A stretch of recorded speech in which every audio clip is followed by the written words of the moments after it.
আসসালামু আলাইকুম, আপনাদের সবাইকে স্বাগত জানাচ্ছি আজকের ক্লাসে। আমরা হচ্ছে আজকে এসএসসির একটা চ্যাপ্টার নিয়ে কথা বলবো, কেমিস্ট্রি।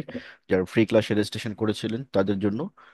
এবং এটি হচ্ছে যে এই চ্যাপ্টারের আমরা ক্লাস শুরু করতে যাচ্ছি, এবং এটা ফুললি আমরা কেমিস্ট্রি সহ অন্যান্য যে সাবজেক্টগুলো রয়েছে ফুললি আমরা সবগুলো পেপার কভার করবো। সুতরাং যারা রেজিস্ট্রেশন করেছেন তারা নিয়ম অনুযায়ী ভিডিওর নির্দেশনা মোতাবেক হচ্ছে আপনারা ক্লাসগুলো কন্টিনিউ করবেন। আচ্ছা, আমরা প্রথমে চলে যাচ্ছি হচ্ছে আমাদের যে যেভাবে আমরা পেজে যাব, আমাদের রেজিস্ট্রেশনের ইউজার আইডি এবং পাসওয়ার্ড পাওয়ার পরে আমরা যেটা করব সেটি হচ্ছে যে আমরা এখানে হোম পেজে আসব। এখানে এই যে আইএসআর স্কুল অ্যান্ড কলেজ এখানে ক্লিক করব। দেন হচ্ছে চলে যাব হচ্ছে এই যে ক্লিক নাও, এই যে প্রথমটা, for details check the below button, এখানে ক্লিক করব। ক্লিক করে নিয়ে তারপরে হচ্ছে আমরা এইখানে সরাসরি চলে যাবো হচ্ছে ক্লাস 9 অথবা 10, যে কোনো একটা পেজে ঢুকলেই হবে, কারণ কন্টেন্ট গুলো সবগুলো একই রকম ভাবে সাজানো আছে। তো এখানে আসার পরে হচ্ছে আমরা আমাদের যে কেমিস্ট্রি ক্লাসের যে কন্টেন্ট গুলো সেটার জন্য আমরা এখান থেকে সাবজেক্ট ওয়াইজ কেমিস্ট্রি পেজে চলে যাব।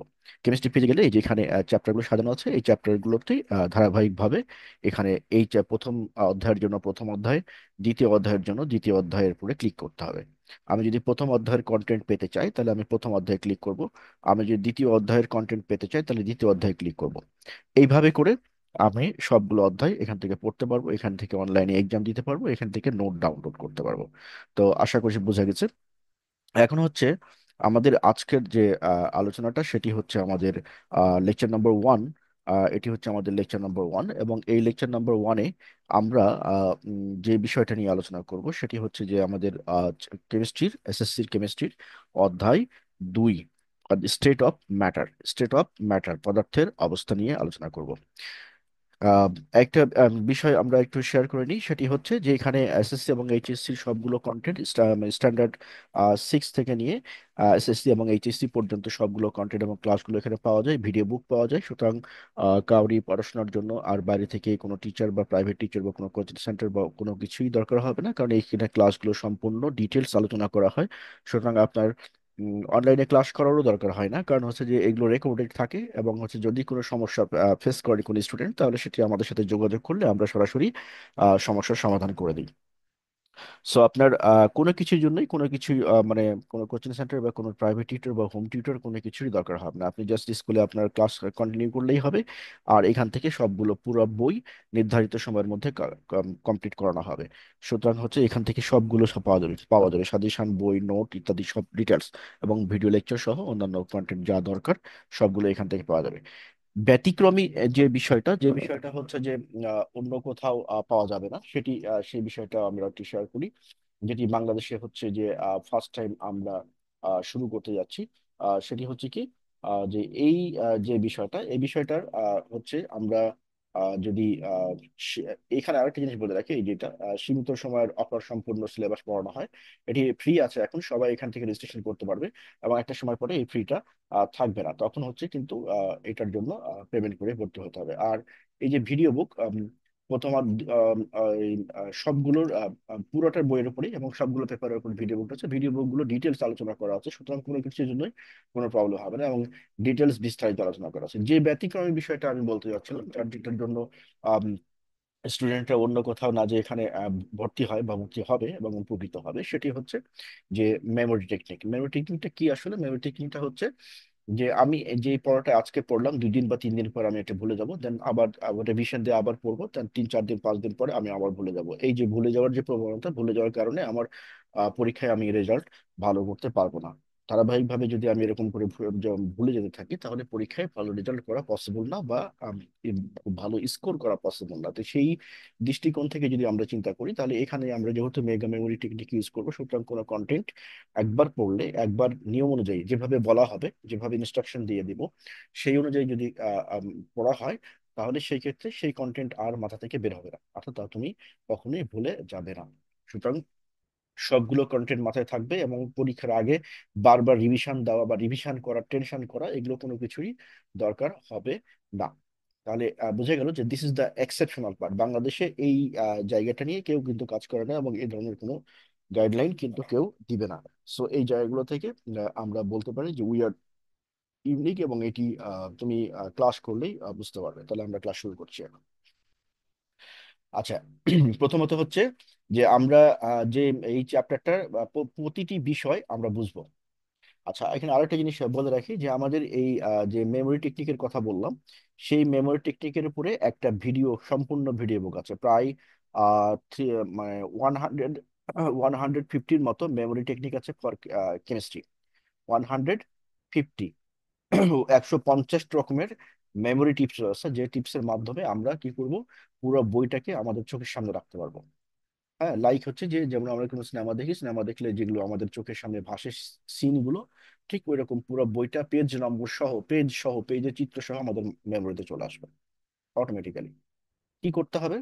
করতে হবে যেটি, এই বইটাতে যে টেকনিক গুলো বলে রাখছে আমি, সেই টেকনিক গুলো কেউ আলাদা করে বইটা কিনেও পড়ে ফেলতে পারেন, অথবা এটার উপরে ট্রেনিং করানো হয়, কেউ চাইলে ট্রেনিংও করতে পারেন। যে কোনো বয়সের যে কেউ এটা করতে পারে মেমোরি ডেভেলপমেন্টের জন্য।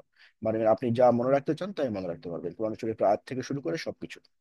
আচ্ছা, আমাকে এটার জন্য বারবার পড়ে ঘন্টার পর ঘন্টা, 18, 19, 20 ঘন্টা পড়াশোনার দরকার নাই। জাস্ট একটা জিনিস একবার পড়ে নিলেই হবে, এরপরে automatically information short term memory থেকে লং টার্ম মেমোরিতে চলে যাবে।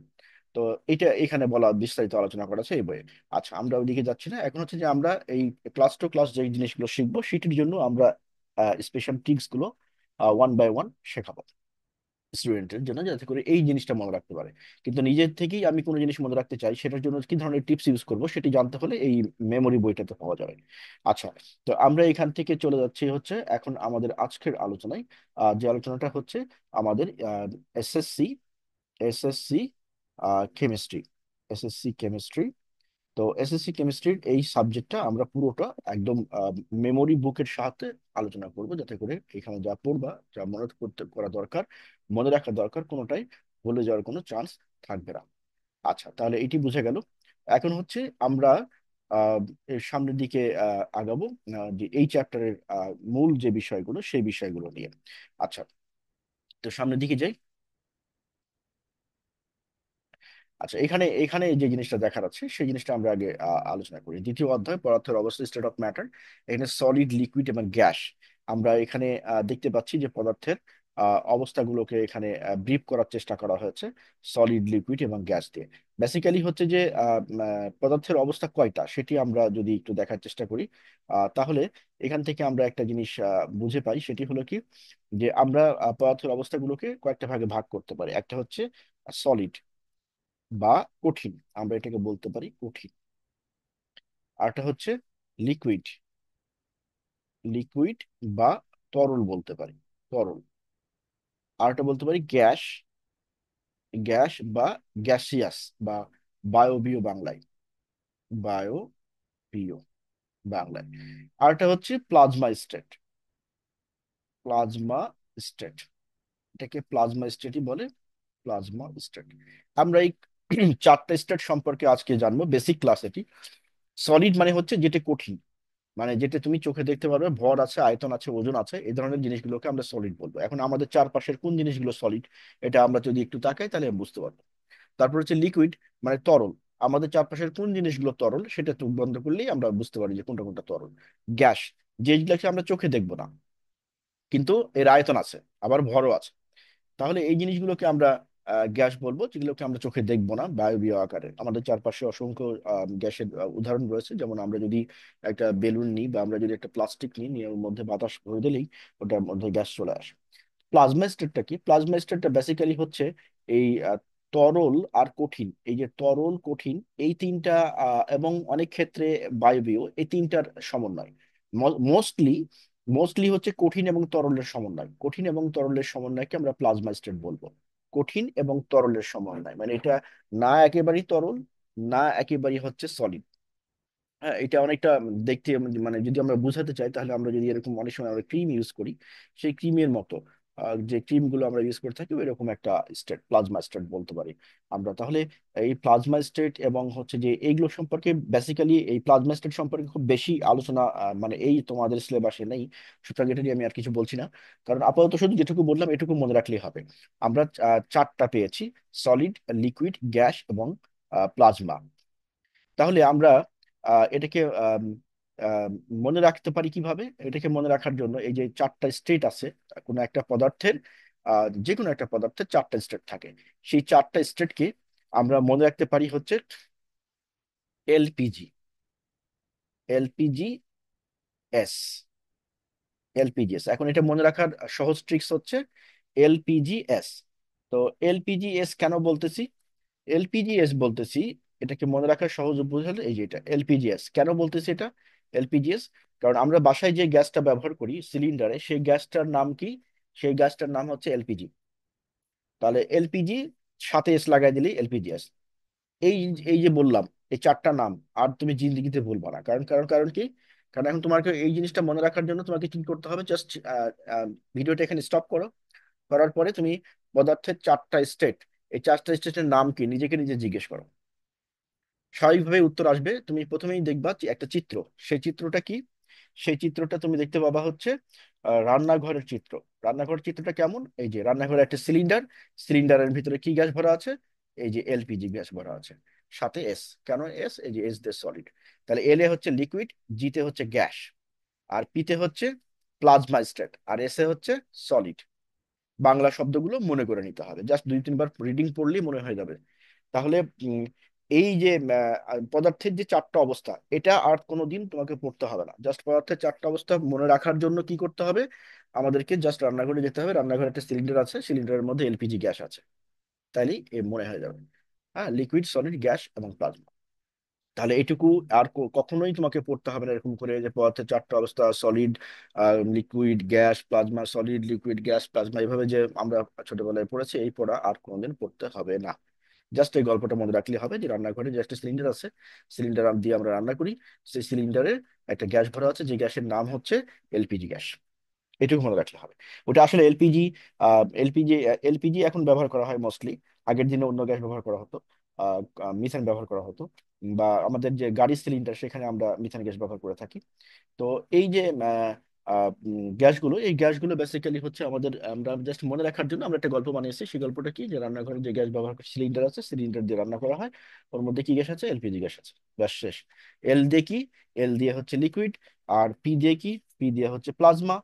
পি ইকুয়াল টু হচ্ছে plasma, P L A S M A, plasma. L P G, G দিয়ে হচ্ছে গ্যাস। আমরা এভাবে লিখতে পারি G A double S, gas. আর এল দিয়ে কি লিখলাম? লিকুইড লিখলাম, লিকুইড। আর আরেকটা বলেছি যে এস, এস দিয়ে কি? এস দিয়ে হচ্ছে আমার সলিড বা কঠিন। ব্যাস শেষ। তাহলে এইটা আর কোনোদিন রিভিশন দেওয়ার দরকার হবে না, অটোমেটিক্যালি মনে হয়ে যাবে। জাস্ট ভিডিওটা একটু স্টপ রেখে তুমি হচ্ছে 2 মিনিট চিন্তা করে নাও, ব্যাস তাহলেই হয়ে যাবে। চিন্তা মানে কি, যে চিত্রটা আবার দেখা, গল্পটা আবার রিমাইন্ড করা। গল্পটা কি? গল্পটা হচ্ছে আমাদের রান্নাঘরে একটা সিলিন্ডার আছে, সিলিন্ডারের মধ্যে এলপিজি গ্যাস আছে, ওটা দিয়ে আমরা রান্না করি। এলপিজি, এল মানে কি, পি মানে কি, জি মানে কি, এস মানে কি। ব্যাস এইটুকু রিভিউ করতে হবে মনে মনে। পড়ারও দরকার না জোর জোর জোর করে। তাহলে আমাদের চারটা নাম মুখস্থ হয়ে গেছে। আচ্ছা, এখন হচ্ছে আমরা যাব হচ্ছে পরের স্লাইডে।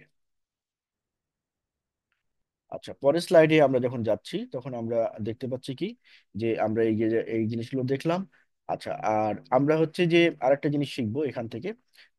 এইখানে এই স্লাইডটা আমরা হাতে লেখা স্লাইড দিয়েছি, কারণ হচ্ছে যে অনেকের হয়তো বুঝতে সমস্যা হতে পারে। এরপরে আমাদের অ্যানিমেটেড স্লাইড আসবে, তখন ওইখানে হয়তো আর এই সমস্যাগুলো থাকবে না। আচ্ছা, এখন হচ্ছে যে এইখানে আরেকটা আরেকটা শব্দ অনেকেই শুনে থাকবে। সেটি হচ্ছে, আমরা কিন্তু বেসিক ক্লাস করতেছি, কোনো কোশ্চেন পড়তেছি না। কারণ বেসিক গুলো মনে রাখা খুব জরুরি, এবং মনে রাখার জন্য এই ভিডিওটা 2-3 বার দেখলেই মনে থেকে যাবে। আচ্ছা, এখন হচ্ছে যে আমরা যে জিনিসটা এখন প্র্যাকটিস শিখবো, সেটি হচ্ছে ভ্যাপার নামে আমরা একটা শব্দ শিখেছি। কি শিখেছি? ভ্যাপার। এই যে এরকম লেখে, VAPOER। এইটা বেসিক্যালি হচ্ছে যে এই যে পানি, পানিকে আমরা কিভাবে প্রকাশ করি? H2O দ্বারা। এই পানি, পানির সংকেত এটা। তো এই পানির সংকেত H2O, এই পানির সংকেতকে যখন, এই পানিকে যেমন আমরা যদি একটা পাত্র এখানে চিন্তা করি, এই যে এই পাত্র, এটা হলো পানি আছে এর মধ্যে। কি আছে এর মধ্যে? পানি। একে যদি আমরা হিট দিই, এটা হিটের চিহ্ন হচ্ছে এরকম, এই যে ত্রিভুজ চিহ্ন, এটা হচ্ছে হিটের চিহ্ন, মনে রাখতে হবে। তো এই যে যদি আমরা হিট দিই, তাহলে এই হিট দিলে এখান থেকে তাপ এরকম যাবে, গেলে এখান থেকে পানিগুলো এরকম গ্যাস হয়ে উঠে যাবে। এই গ্যাসগুলোকে আমরা কি বলি? বাষ্প। যেমন ধরো শীতের দিনে অনেকের নাক বন্ধ হয়ে যায়, তখন কি করে? পানি গরম করে ওটা নাকের মধ্যে গ্যাসটা নেয়, এই যে দিয়ে কিছু কেমিক্যাল ব্যবহার করে, কেমিক্যাল ব্যবহার করে গ্যাসটা নাকের মধ্যে নেওয়া হয়। তো এই যে গ্যাসটা উঠছে, সেটা কেন? হিট দেওয়ার কারণে, পানি বাষ্পীভূত হওয়ার কারণে এই গ্যাসটা উঠে। এইটাই আমরা, এই যে গ্যাসটা উঠতেছে, এই গ্যাসটাকে আমরা বলি ভ্যাপার। মনে থাকবে? তাহলে এই গল্পটা, এই যে চিত্রটা মনে রাখতে হবে যে ভ্যাপার জিনিসটা আসলে কি। এইটুকু মনে রাখলেই এটা মনে থাকবে। এটাকে বলি আমরা ব্যাপার। তাহলে আমরা কি কি শিখলাম? একটা শিখলাম হচ্ছে পদার্থের যে অবস্থা, সেই চারটা অবস্থা শিখলাম। পদার্থের ডেফিনেশন শিখলাম, যে পদার্থের ভর আছে, ওজন আছে, আয়তন আছে, জায়গা দখল করে, এগুলো হচ্ছে পদার্থ। তো আর হচ্ছে যে আমরা পদার্থের চারটা অবস্থা শিখেছি, আর তার সাথে আরেকটা এক্সটেনশন শিখেছি, সেটি হচ্ছে ভ্যাপার, যে শব্দটা আমরা অনেকের কাছে শুনি, সে ভ্যাপার জিনিসটা কি, এটা শিখলাম। এইটা জাস্ট হচ্ছে যে এই কয়টা জিনিস আমরা শিখেছি, এগুলো নোট নোট নিয়ে নিতে হবে, কারণ এটা বেসিক ক্লাস। এই বেসিক ক্লাসের এই বেসিক কনসেপ্ট গুলো একদম ক্লিয়ার থাকতে হবে, না হলে পরে আমরা যে সারা জীবন মনে রাখবো একবার পড়ে, যে আমরা প্ল্যানিং করেছি, সেটি হচ্ছে যে আমাদের কাজ করবে না এই কনসেপ্ট ক্লিয়ার না থাকলে। কনসেপ্ট ক্লিয়ার না থাকলে ব্রেন এটা রিমুভ করে দিবে। ধারণাটা যদি ব্রেনের মধ্যে না থাকে, তাহলে ব্রেন অটো ডিলিট করে দেবে। আমরা সারাদিন তো অনেক কথা শুনি, কিন্তু অনেকগুলো ভুলে যাই, কারণ কি, ব্রেন এগুলো মনে করে যে এই তথ্যগুলো মনে রাখার কোনো দরকার নাই। সুতরাং যে কোনো তথ্য মনে রাখতে হলে সেটা সম্পর্কে আমাদেরকে কি করতে হবে, ডিপলি জানতে হবে, যাতে করে আমরা সেটাই মনে রাখতে পারি। তাহলে আমরা দু তিনটা ইনফরমেশন অলরেডি শিখে গেছি। এবার আসে দ্বিতীয় অধ্যায়ের আরেকটা গুরুত্বপূর্ণ অবস্থা রয়েছে, সেটিকে আমরা বলি kinetic theory of particles. Kinetic theory of particles এটি হচ্ছে গতি তত্ত্ব কণা বলে। এটি বেসিক্যালি হচ্ছে থিওরি, কাইনেটিক মানে গতি, আর পার্টিকেলস মানে কণা। মানে যেটা, এটাকে ভালো বাংলায় আমরা নিয়ে আসি, কণার হচ্ছে গতি তত্ত্ব। হুম। তো একটা বিষয়টা হচ্ছে কি, যে আমরা যে তাপ দিই, তাপ একটা বেসিক্যালি একটা এনার্জি। সেই এনার্জিকে আমরা কনভার্ট করি হচ্ছে গতিশক্তিতে। মানে তাপ পানির ভিতরে যে মলিকুল গুলো রয়েছে, সেই মলিকুল গুলোকে যখন আমরা তাপ দিব, তাপ দিলে সেটি এনার্জি শোষণ করবে। শোষণ করলে ওইখান থেকে এনার্জি গুলো কি পায়, গতি পায়। অর্থাৎ পার্টিকেল গুলো কি হয়, গতিশক্তি লাভ করে। এটি হচ্ছে মূল বেসিক, বাট এটা সম্পর্কে আমরা যখন ডিটেলস আলোচনা করব, গতিতত্ত্ব পড়বো, তখন আমরা এটা জানবো। এই চ্যাপ্টারে আমাদের কাছে আরো কিছু বেসিক আছে, সেগুলো আমরা জেনে নিই। জাস্ট বেসিক জিনিসগুলো আমরা টাচ করে যাচ্ছি। আচ্ছা, এখানে আরেকটা জিনিস আমাদের এই স্লাইড থেকে আমাদের জানা দরকার, সেটি হচ্ছে ইন্টারমলিকুলার স্পেস, সল্ট মলিকুল, আর একটা হচ্ছে ওয়াটার মলিকুল। আমরা এই চিত্রের মাধ্যমে দেখানোর চেষ্টা করেছি যে ইন্টারমলিকুলার স্পেস জিনিসটা কি। প্রথমে আমরা একটা গল্প শুনি। গল্পটা হচ্ছে, ধরো এক গ্লাস পানি একদম এই এই পর্যন্ত আমরা নিলাম, এক গ্লাস পানি নিলাম, এই পর্যন্ত আমরা এক গ্লাস পানি নিলাম, এই এই বরাবর পানি নিয়েছি। তুমি পরীক্ষাটা নিজেও বাসায় করতে পারো। এই এই পর্যন্ত আমরা এক গ্লাস পানি নিলাম। তো পানি নিলে এর ভিতরে আমি 10 চামচ বা 5 চামচ লবণ দিয়ে দিলাম। এর ভিতরে আমি কি করছি, লবণ যোগ করে দিচ্ছি। খুব ক্লিয়ারলি বুঝতে হবে এটা। আমরা এর ভিতর দিয়ে কি করলাম, লবণ যোগ করলাম। কি করতেছি আমরা, লবণ যোগ করতেছি। তাহলে এদিক দিয়ে আমরা লবণ, এটাকে আমরা বলি লবণ। লবণ যোগ করতেছি এখানে, সল্ট যোগ করলে এই পানি তো পড়ে যাওয়ার কথা, কারণ পানি তো একদম এই দাগ বরাবর আছে। এই দাগ বরাবর তুমি পানি নিয়েছো, এর মধ্যে কিছু ঢুকালেই সেটা পড়ে যাওয়ার কথা, কিন্তু পড়বে না। কেন পড়বে না? বিকজ হচ্ছে এটি হলো ওয়াটার মলিকুল, এটি হচ্ছে পানি, ওয়াটার মলিকুল, এটা ওয়াটার মলিকুল, এটা ওয়াটার মলিকুল, এটা ওয়াটার মলিকুল। কিন্তু এই যে ভিতরে এটাও একটা ওয়াটার মলিকুল, এটাও পানি, আবার এটাও পানি, এটাও পারে। এই গোল গোল গুলো হচ্ছে ওয়াটার মলিকুল। আর এই যে ডট গুলো, এই যে ছোট ছোট ডট দেখতে পাচ্ছ, এই ডট গুলো হচ্ছে এই ডট গুলো হচ্ছে ইন্টারমলিকুলার স্পেস। ইন্টারমলিকুলার স্পেস মানে কি? ইন্টার শব্দের অর্থ কি? ইন্টার শব্দের অর্থ হচ্ছে মধ্যে, মানে দুইটা মলিকুল, এই যে এটা মলিকুল, ওই একটা মলিকুল, এই মলিকুলের এই মাঝখানের জায়গাটাকে আমরা বলছি ইন্টার। আর ইন্ট্রা, টি আর এ, ইন্ট্রা, ইন্ট্রা মিনস হচ্ছে এই যে মলিকুল, এই মলিকুলের ভিতরে। এই দুইটা জিনিসের পার্থক্য মনে রাখতে হবে, এই দুইটা শব্দের পার্থক্য মনে রাখতে হবে। আমি চিত্র দেখা দিলাম, এই চিত্রটা মনে রাখলেই তোমার এই দুইটা অটোমেটিক্যালি মনে হয়ে যাবে, আলাদা করে মনে করার দরকার নাই। ইন্টার, টি ই আর, মানে মধ্যে। ইন্টার মানে মধ্যে, ইন্টারমিডিয়েট মানে মধ্যবর্তী আর কি। তো ওইরকম ভাবে এই যে ইন্টারমিডিয়েট শব্দটা পরিচিত আছে না? তো ইন্টারমিডিয়েট, বা আমরা বলি এইচএসসি পরীক্ষা আর কি, বা ইন্টারমিডিয়েট পরীক্ষা, ওই ইন্টারের ইন্টার মানে হলো মধ্যে। এই যে মধ্যে মানে অনার্স, আর তুমি যে এভাবে চিন্তা করো, মনে রাখার জন্য বলতেছি, এই যে এটা এসএসসি, আর এখানে হচ্ছে এইচএসসি, আর এখানে মনে করো ইউনিভার্সিটি, তারপরে হচ্ছে মেডিকেল ইঞ্জিনিয়ারিং, তাই না? তাহলে এই দুইটার এসএসসি এটা শুরু, আর এটা হচ্ছে শেষ। তাহলে এই দুটার মধ্যে কি, এই দুটার মধ্যে হচ্ছে এইচএসসি, সেই জন্য ইন্টার। ঠিক ওরকম, এরকম একটা মলিকুল এ আর একটা মলিকুল বি, এর মাঝখানে যে জায়গাটা সেটাকে বলছি ইন্টার। এই যে মাঝখানে, এই যে এই মলিকুল আর এই মলিকুলের মাঝখানে যে জায়গাটা, এই জায়গাটাকে বলছি আমরা ইন্টার, এই যে ইন্টার মলিকুলার স্পেস।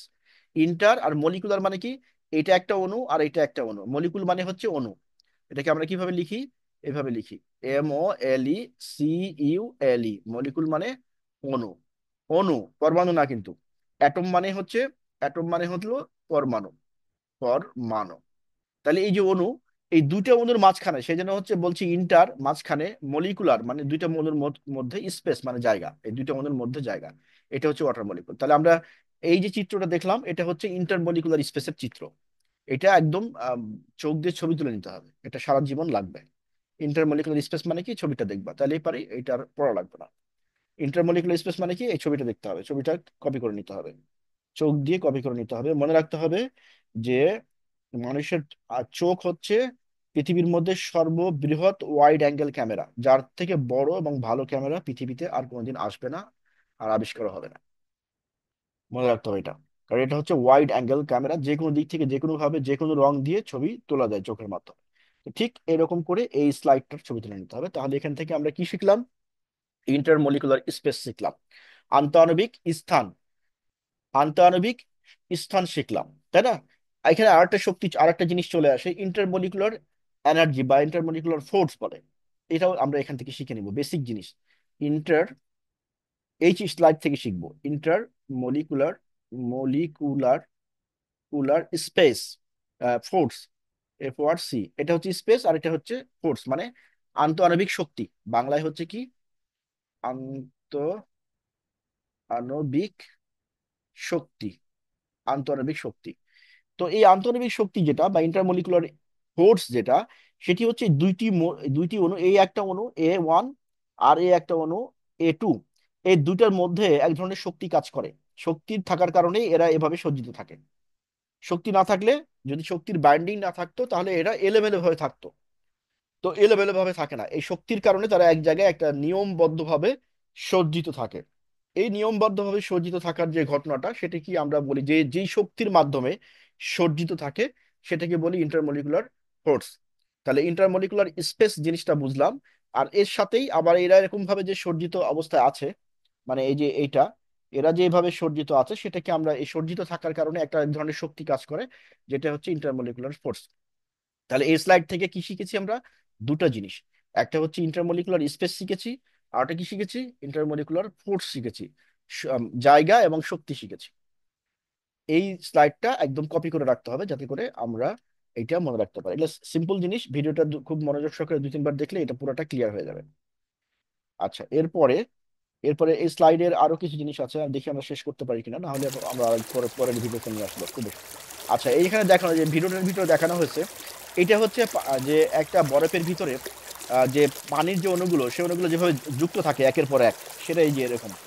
পানি যখন বরফ হয় তখন এই যে এলোমেলো যে অণুগুলো আছে, এই এলোমেলো অণুগুলো কিভাবে সজ্জিত হচ্ছে সেটাই কিন্তু এখানে দেখানো হচ্ছে, কিভাবে অ্যারেঞ্জ হচ্ছে। আমরা যদি ভিডিওটাকে একটু আমরা যদি এটাকে একটু অ্যানিমেশনটাকে থামাই, এখানে আমরা দেখতে পাচ্ছি যে এগুলো কিন্তু শৃঙ্খলবদ্ধ আছে, একটার সাথে একটা সুন্দর নিয়মে সজ্জিত আছে। আর এই নিচের দিকে সজ্জিত নাই, এরা সজ্জিত হচ্ছে। তার মানে এইভাবে সজ্জিত হয়ে কি করবে, বরফ বা আইস গঠন করবে। এই পানির অণুগুলো এই একটা স্ট্রাকচারে চলে আসে। এটা প্রথম দিকে এলোমেলো থাকে, গ্যাসের অবস্থা যতটুকু এলোমেলো, পানিতে এসে আরেকটু কম থাকে। আর যখন বরফ হয়ে যায় তখন একদম লাইনে দাঁড়ায় যায়। যেমন করে আমরা দেখি যে সেনাবাহিনীর লোকজন যেমন করে প্র্যাকটিস করে বা ট্রেনিং করে যখন লাইনে দাঁড়ায় যায়, টিকিট কাটার সময় আমরা যেরকম ধরে লাইনে দাঁড়ায় যায়, ঠিক ওইরকম করে লাইনে দাঁড়ায় যায় এরা বরফ তৈরি করার সময়। ঠিক আছে, এই অ্যানিমেশন থেকে, অ্যানিমেশনটা দেখলেই কিন্তু একবার দেখলে মনে থাকবে ভিডিওর মতো। এই এই যে ফাঁকা জায়গা, এই ফাঁকা জায়গাগুলো বরফের মধ্যে রয়েছে কিন্তু, হ্যাঁ, বরফের মধ্যেই ফাঁকা জায়গাগুলো পাওয়া যায়।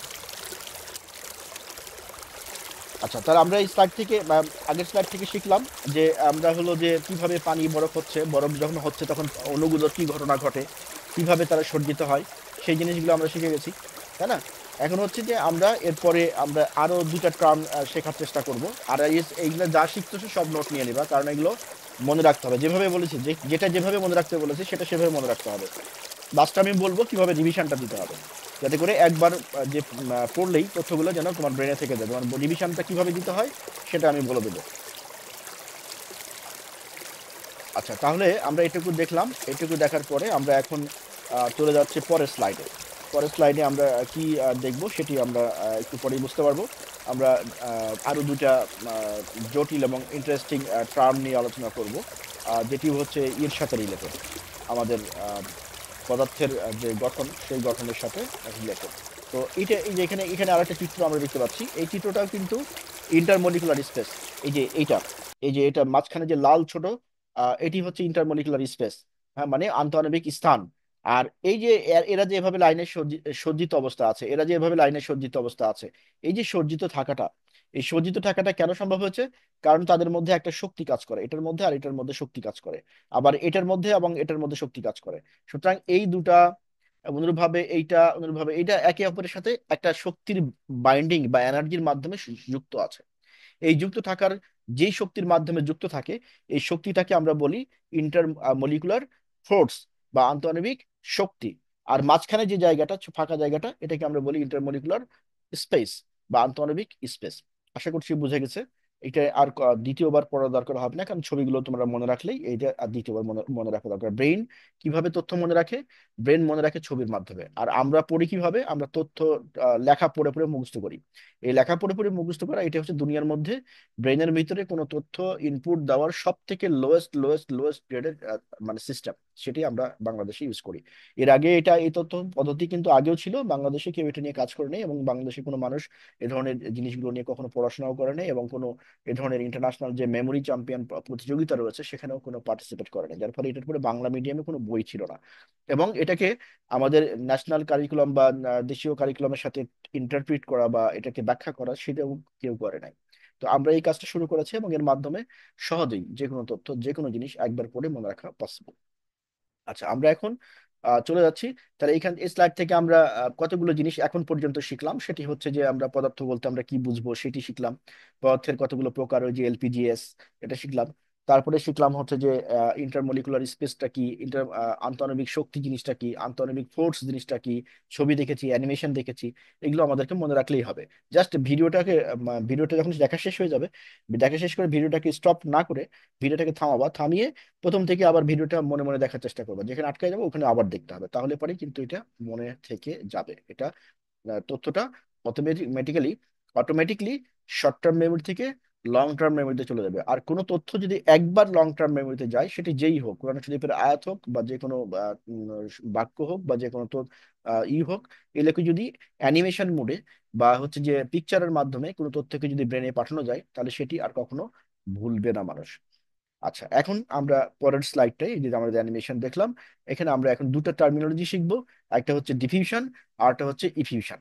ডিফিউশন এবং ইফিউশন জিনিসটা কি আমরা যদি দেখার চেষ্টা করি, এখানে আমরা ছবি দেখতে পাচ্ছি। এটা সলিড, এটা লিকুইড, হ্যাঁ, এটা হচ্ছে গ্যাস, আমাদের গ্যাসিয়াস সিস্টেম। আর এই যে প্লাজমা, যেটা আমরা বলছিলাম যে লিকুইড এবং তরলের কাছাকাছি। এই চারটা, এই স্লাইডটাতে যে ছবিগুলো আছে, এই ছবিগুলো তোমরা একটু ভালো করে লক্ষ্য করলেই তোমরা বুঝতে পারবা যে সলিড বলতে তুমি কি বুঝাচ্ছ, লিকুইড বলতে তুমি কোন জিনিসটা বুঝতেছো, গ্যাস বলতে কি বুঝছো, এবং হচ্ছে যে প্লাজমা স্টেট বলতে তুমি কি বুঝছো। এই চারটা স্লাইড যদি তুমি মনে রাখতে পারো, তাহলে তোমার আর জীবনে এই পদার্থের অবস্থা নিয়ে কোনো জিনিস বুঝতে কখনোই সমস্যা হবে না। এই চারটা স্লাইড জাস্ট খুব ভালো করে লক্ষ্য করো, অটোমেটিক্যালি ব্রেনে চলে যাবে, তোমাকে মুখস্থ রাখার কিছু নাই। প্রতিটা ছবি খুব ভালো করে দেখার চেষ্টা করো, কোন ছবির কোন জায়গায় কি আছে, তাহলে ব্রেনে অটোমেটিক্যালি পিকচার চলে যাবে। কারণ ব্রেনে পিকচার পাঠাতে হলে কোনো কিছু মাধ্যম লাগে না, ডিরেক্ট পিকচার চলে যায় ব্রেনে। আচ্ছা, তো আমরা এইটুকু এইটুকু দেখলাম। এখন হচ্ছে আমরা এখান থেকে এর টেক্সট গুলো বোঝার চেষ্টা করব। তো এখানে এই টেক্সট গুলোর ক্ষেত্রে আমরা দেখছি ডিফিউশন, ডিফিউশন বা হচ্ছে ব্যাপন, আর ইফিউশন, এর মধ্যে আমরা কিছু পার্থক্য দেখার চেষ্টা করব। ডিফিউশন হলো একটি প্রক্রিয়া যেখানে গ্যাস বা তরলের কণা বেশি ঘনত্বের স্থান থেকে কম ঘনত্বের স্থানে চলে যায়, অভিস্রবণ যেটা। হুম, গ্যাস বা ডিফিউশন, এই যে মাধ্যমের প্রয়োজন, সাধারণত এটি একটি মাধ্যম যেমন বায়ু বা তরলের মধ্যে ঘটে। এটি নিয়ে আমরা একটা এক্সপেরিমেন্ট করব। ওই এক্সপেরিমেন্টে এটা আরো ভালো করে বোঝা যাবে। আপাতত এই স্লাইড থেকে তোমাদের কি মনে রাখতে হবে? এই স্লাইড থেকে মনে রাখতে হবে ডিফিউশন এবং ইফিউশন নামে দুটো জিনিস আছে। হ্যাঁ, ডি আর ই, দুই ভাই। এই দুই ভাই আছে, এই দুই ভাইয়ের কাজ কি? এই দুই ভাইয়ের কাজ হলো যে একটা মাধ্যম, যে কোনো একটা মাধ্যম, যেমন হচ্ছে পারে যে তরল অথবা বায়বীয়, যে কোনো একটা মাধ্যমে কি করে এরা হচ্ছে এক জায়গা থেকে আরেক জায়গায় কণাগুলো কণাগুলো ট্রান্সফার হয়। তার মানে এরা কাজ করে ট্রান্সফারের। এই দুই ভাই কাজ কিসের সাথে জড়িত? ট্রান্সফার, ইধার কা মাল উধার করে, মানে এক জায়গা থেকে একটা জিনিস অন্য জায়গায় নিয়ে যায়। এই দুটোর মধ্যে একটা পার্থক্য রয়েছে যে এখানে ডিভিশন হলো একটি প্রক্রিয়া যেখানে গ্যাস বা তরলের কণা, গ্যাস বা তরল এই দুটো মনে রাখতে হবে, গ্যাস বা তরলের কণা, মানে এখানে লিকুইডও কিন্তু পাস করতে পারে এই ডিভিশনের মাধ্যমে। অনুরূপভাবে আমরা যদি এখানে যাই, ইফিউশনে যাই, এই যে ইফিউশন, এখানে হলো একটি প্রক্রিয়া যেখানে গ্যাসের কণা একটি ছোট্ট ছিদ্রের মধ্যে পাস করে কোনো সংঘর্ষ ছাড়াই।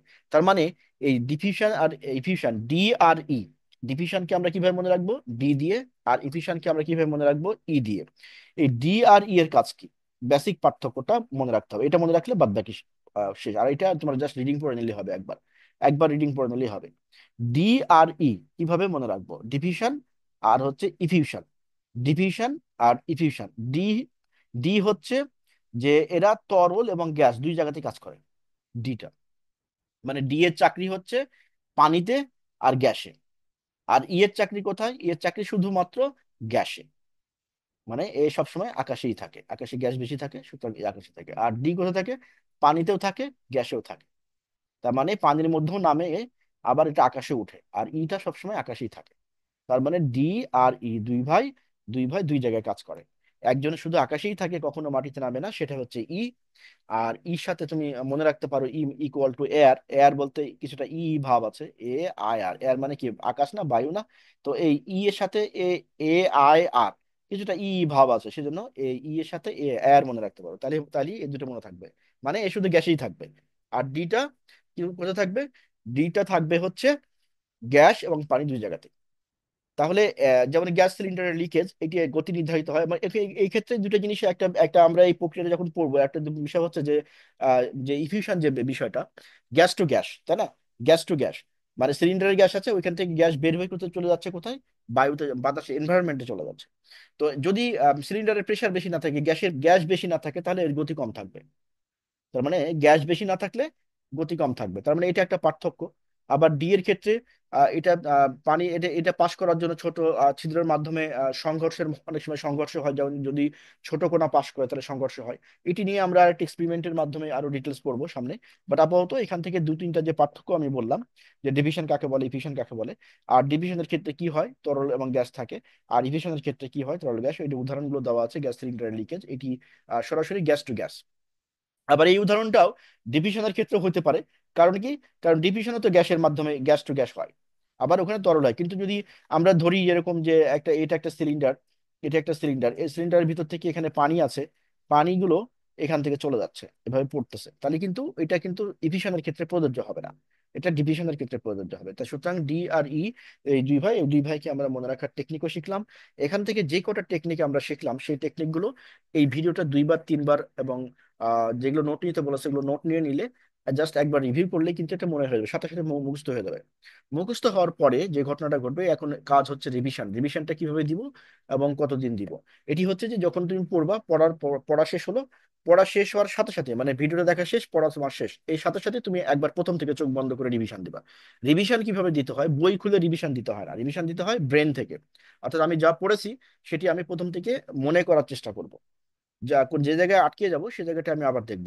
এই কাজটা পরবর্তী যখনই পড়া শেষ হবে তোমার, তখনই সাথে সাথে একটা রিভিশন দিবা। তারপরে তুমি আরো তিনবার, মানে আইদার ভিডিওটা দেখবা অথবা ব্রেন থেকে রিভিশন দিবা তিনবার। তিনবার রিভিশন দিয়ে তথ্যগুলো অটোমেটিক্যালি এই লং টার্ম মেমোরিতে চলে যাবে। এখন বিষয়টা হচ্ছে যে আমরা কোনো টেক্সট মনে রাখবো না, আমরা ছবি মনে রাখবো। যেমন আমি যেখানে যে গল্পগুলো বলেছি সেখানে সেই গল্পগুলো মনে রাখতে হবে। টেক্সট মনে রেখে যদি তুমি যদি তিনবার রিভিশন দাও, এটা ঠিক 3 মাস পরে ভুলে যাবে। কিন্তু আমি যে গল্পগুলো বলেছি, যেখানে যে যেটাকে মনে রাখার জন্য যে গল্প বলেছি, সেই গল্পগুলো যদি তুমি মনে রাখো, তাহলে পরে তুমি কোনোদিন ভুলবা না এটা। আর এই তিনবার তুমি যখন রিভিশন দিবা, তখন গল্পগুলো মনে করার চেষ্টা করবে, যে কোন জায়গায় কি গল্প বলেছে এবং গল্পের সাথে কোন শব্দটা কিভাবে ট্যাগ করেছি, এইভাবে রিভিশনটা দিতে হবে। তাহলে এই তথ্য আর কোনোদিন তোমাকে রিভিশন দেওয়ার দরকার হবে না পরীক্ষার আগ পর্যন্ত, এবং যতদিন চাইবে মনে রাখতে পারবা। আশা করছি বুঝতে পেরেছে। এবং পরের ক্লাসে আমরা আরো কিছু জটিল বিষয় নিয়ে কথা বলবো। আপাতত এটা একদমই প্রাথমিক পর্যায়ের ক্লাস ছিল। আর যারা যারা এখনো রেজিস্ট্রেশন করেনি, তারা রেজিস্ট্রেশন করে নিতে বলবো। এবং এই ভিডিওটা লাইক শেয়ার কমেন্ট করবে। কোনো কোশ্চেন থাকলে ভিডিও নিচে কমেন্ট করতে পারো, অথবা আমাদেরকে ইনবক্স করতে পারো, অথবা আমাদেরকে কল করতে পারো। তাহলে নেক্সট ক্লাস খুব দ্রুতই আপলোড হবে। এইটা ততক্ষণের মধ্যে এই ক্লাসটা কমপ্লিট করে ফেলো।